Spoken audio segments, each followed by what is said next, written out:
come up with very interesting results. So in a short period of time, we've actually been able to say, hey, let's go check out Cupertino. So as we know, a lot of executives live in Cupertino. And here are their phone numbers. Actually, you won't see the phone numbers, but here they are, essentially. This is our HLR database. We're obviously not going to give you a phone number because we're not jerks. Well, I'm not. But I am. That's why he's fun employed, people.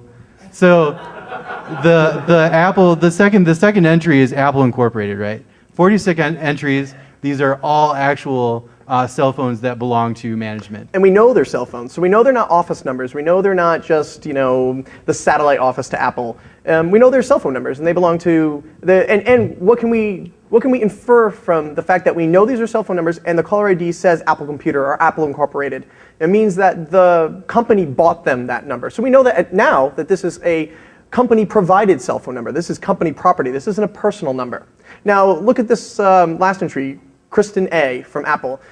If you did other intelligence gathering, and let's say you were able to identify her in reality, maybe she lived in another city, maybe she commutes to work, you could go dump the for cell phone numbers in that city and maybe find a Kristen A. in that city, and then maybe you can say, well, I'll assume that that's the same person, right? Now that's her personal number, and maybe her landline number, and this is her company number, and now you're starting to build a profile, starting to invade privacy here, and you start to just gather all this information about somebody. And well, I got to be honest with you. I got really excited when I saw the first entry on there.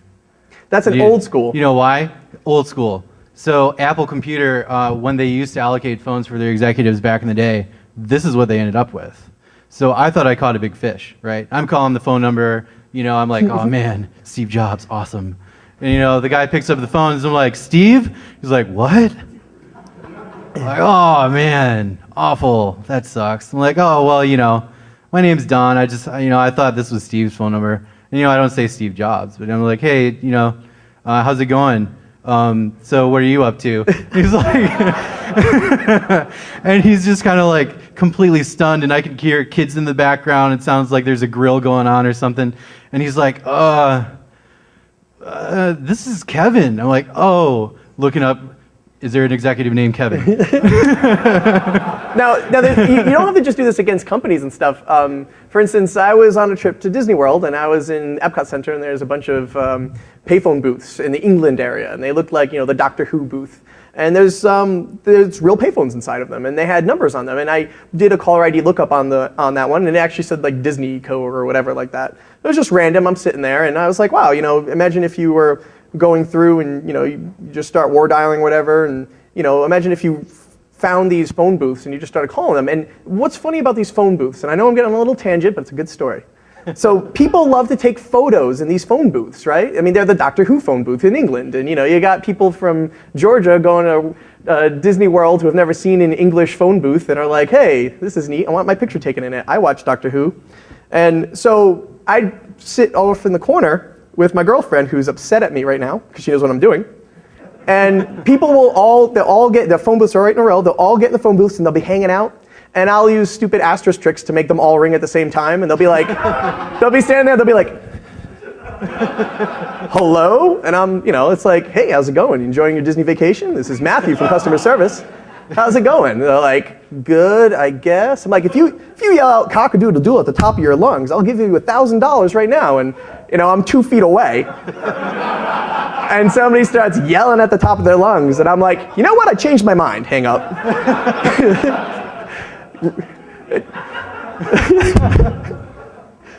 True story.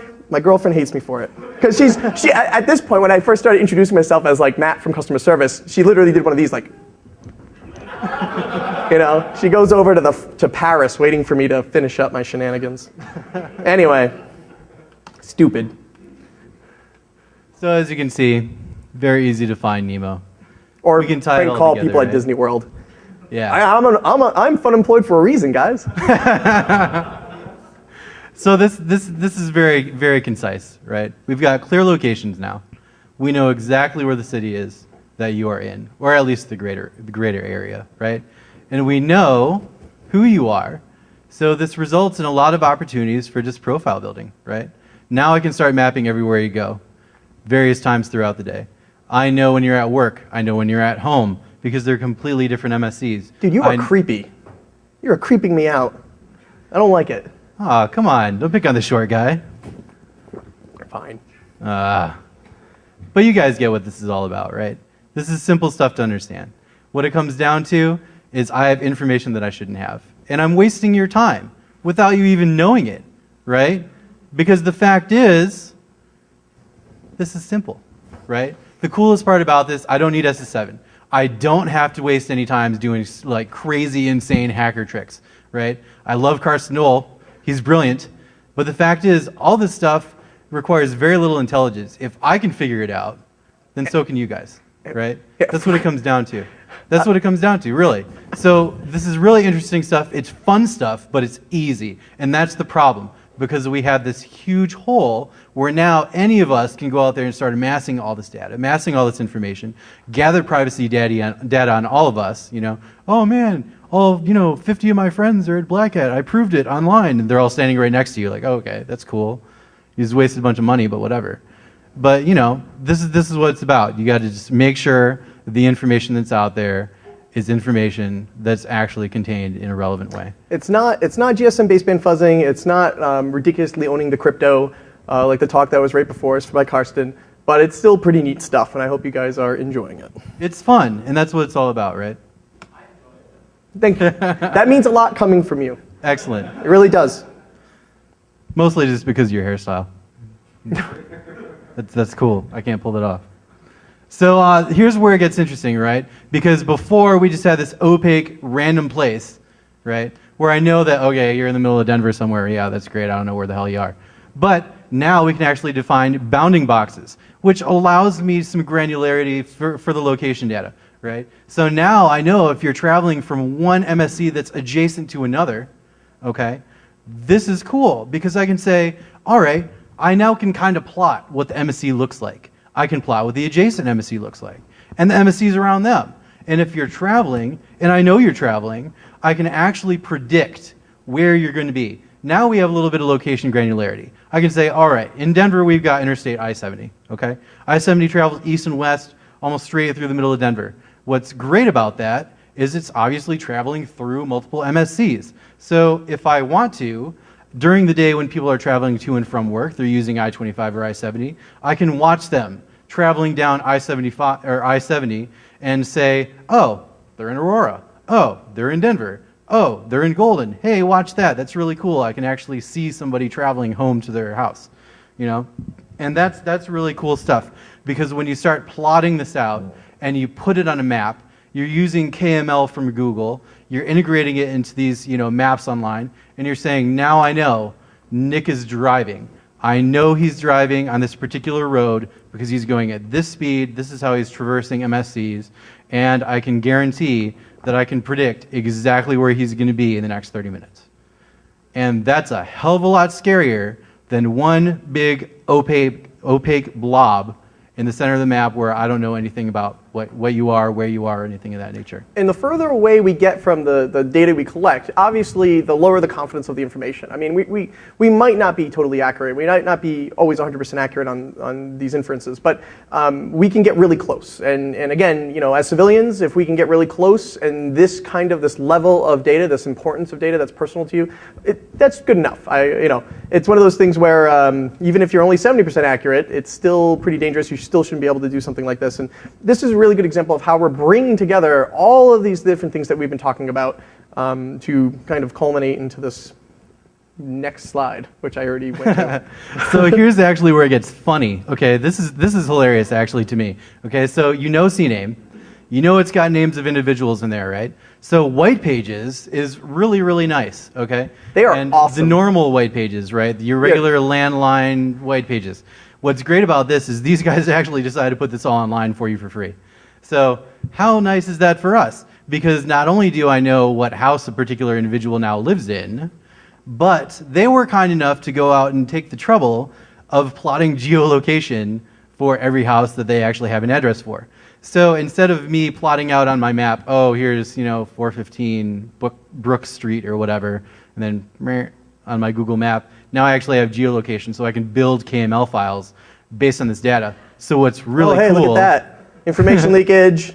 What is that? Whoa. What was that email? Awesome. I love spam. That's nice. Hey, probably should pull this out before I started my talk. I just kind of assumed it was like TMZ or something. I heard about Megan Fox. Yeah, they're already on it. I'm already getting the interview Black Hat's requests. that hot. So this is great stuff, right? Because I can take the names that I get from CNAME, right?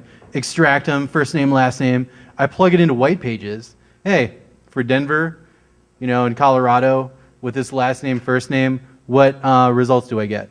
And you actually get pretty good results. And what's really cool is you can start building bounding boxes with those results. As I said, we're getting geolocation data, right? We're getting latitude and longitude with a lot of these records back. So if I know that you are living in an area of a specific MSC, now I can say, all right, this geolocation in the MSC, this geolocation in the MSC, this one outside, okay? And you start to plot it, and you can figure out, oh, excellent.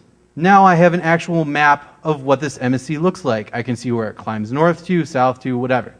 And this is a little breakdown of how this works, because unfortunately CNAME is very messy, right? You have a lot of variance, especially from provider to provider, as to how these entries are put in. So it's kind of a little bit, it's a little bit mungy. You gotta hack up your script and make sure that it can process all this crap. So pretty much what it breaks down to is a couple different use cases. You've got last name, comma, first name, last name, first name, last name, all squished together, and sometimes the first name gets cut off, but you have to kind of just accommodate for that. So okay, if you don't get results with one, you try results with dropping off the first couple of characters until you hit something that looks like a last name, and you just keep plugging it away.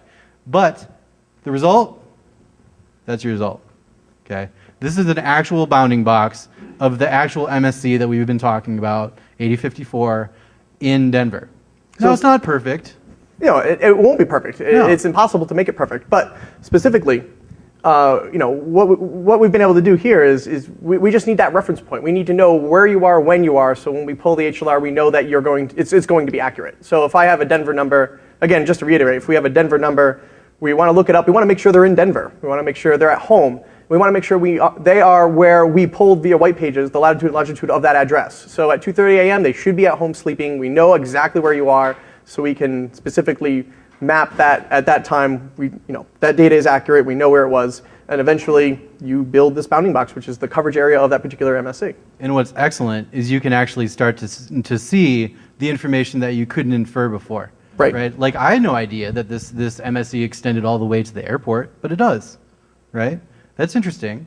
I didn't know that it extends all the way to Aurora and actually absorbs the western half of Aurora, but it does. Now imagine other bounding boxes of different colors surrounding this one and bordering it, maybe probably overlapping it in some cases, and you just you can build this little patchwork of the coverage areas. Yeah, and it begins to look just like puzzle pieces that don't fit, but it's close enough. And close enough is good enough, right? It's close enough for two losers on stage at Black Hat. Let's put it that way. Yeah, it's good enough for Bill and Ted's Excellent Adventures. Yeah, that's the second reference. Yes. We're one over what I promised everyone. Yeah, so we went above our budget. That's pretty cool. So you can see the results here, right? This enhances the heck out of IMSI catching, right? And we'll explain a little bit more about that later. But location approximation is really what it's all about, right?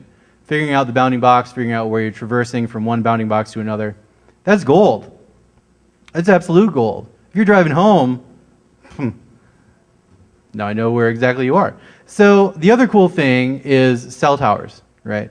Because of course with IMSI catching, cell towers are your worst enemy. And it's always very good to figure out exactly where they are. And we'll get into that a little bit more. And actually, do we want to talk about that now real quick? Nah, well, how are we on time, guys? 15 or 10, whatever. We got 13 minutes? Yeah. Okay. Well, why don't we just go ahead and we'll cover the traffic. Yeah. So here's the cool thing about Denver as well, and I've been really banging on Denver, but that's because Denver has cool stuff. Be quick. So here's the interesting thing right here. We've got a new website called cotrip.org. What this has, streaming video all over the state of actual traffic. So now it's not just simple traffic cameras that take snapshots every 10 minutes and then post that information. Now it's actual streaming video where I can see cars traveling by. And what's great is that they are kind enough to let you link to these